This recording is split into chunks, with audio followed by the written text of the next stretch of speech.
صحابہ کے گھروں میں کوئی فوتگی ہوتی، آپ فرماتے صبر کرو۔ حضرت معاذ بن جبل کے بیٹے کا انتقال ہوا، معاذ بن جبل رضی اللہ تعالیٰ عنہ کے بیٹے کا انتقال ہوا۔ اولاد کی جو موت ہے یہ دنیا کے زخموں میں سب سے گہرا زخم ہے۔ دنیا کے جتنے زخم ہیں، دنیا کے جتنے دکھ ہیں، ان دکھوں کی شدت کو اگر کسی ترازو میں تولا جا سکے تو ان دکھوں میں سب سے بھاری وزن وہ اولاد کی موت کا ہے، اولاد کے دکھوں کا ہے۔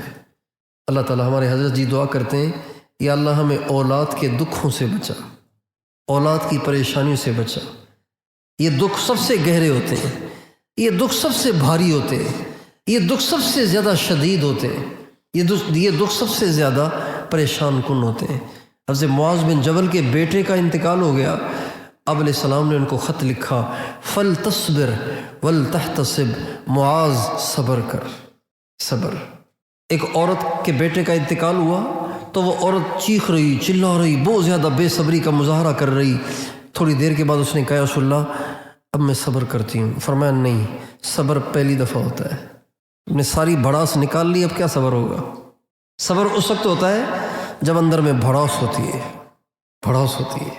جیسے کولڈ ڈرنک کے اندر آپ نمک ڈال دیں نا تو وہ ابل کر باہر آتی ہے، دیکھا ہے کہ نہیں دیکھا؟ بھائی ہلو تو صحیح، بولو تو صحیح۔ کولڈ ڈرنک میں آپ تھوڑا سا نمک ڈال دیں گے نا تو وہ ابل کر باہر کی طرف دوڑے گی، وہ جو مشروب ہے وہ باہر کی طرف نکلنے کی کوشش کرے گا۔ تو جب انسان کو ناگواری ہوتی ہے نا تو بالکل کولڈ ڈرنک کی طرح سے وہ ابل کر باہر نکلنا چاہتا ہے۔ اس وقت جو اپنے آپ پہ کنٹرول کرے یہ صبر ہے۔ انما الصبر عند الصدمۃ الاولی، جو پہلا جوش ہوتا ہے نا انسان کے اندر، جو ناگواری کی وجہ سے، دکھ اور تکلیف اور پریشانی کی وجہ سے جو پہلا جوش ہوتا ہے، اس جوش کو دبانا اور پی جانا، اس کو صبر کہتے ہیں۔ اور جیسے مراقبے سے ایمان بڑھتا ہے، تلاوت سے ایمان بڑھتا ہے، دعوت دینے سے ایمان بڑھتا ہے، ذکر سے ایمان بڑھتا ہے، درود پڑھنے سے ایمان بڑھتا ہے، دعوت دینے سے ایمان بڑھتا ہے، تبلیغ میں جانے سے ایمان بڑھتا ہے، اللہ والوں کی صحبت میں بیٹھنے سے ایمان بڑھتا ہے نا، ایسے ہی صبر سے بھی ایمان بڑھتا ہے۔ صبر کرنے سے ایمان بڑھتا ہے۔ آپ اس کا تجربہ کر لیجئے۔ آپ کو کسی نے عجیب و ایسی بات کہہ دی کہ آپ جل گئے، لیکن آپ پی گئے، کچھ نہیں کہا آپ نے، چپ۔ اب وہ پیپسی ابل رہی ہے، اندر باہر نکلنا چاہ رہی ہے، لیکن آپ نے اس کو ڈھکن دے کے ٹائٹ کر دیا ہے۔ اب آپ بیٹھے ہوئے ہیں، چپ چپ چپ، بول نہیں رہے۔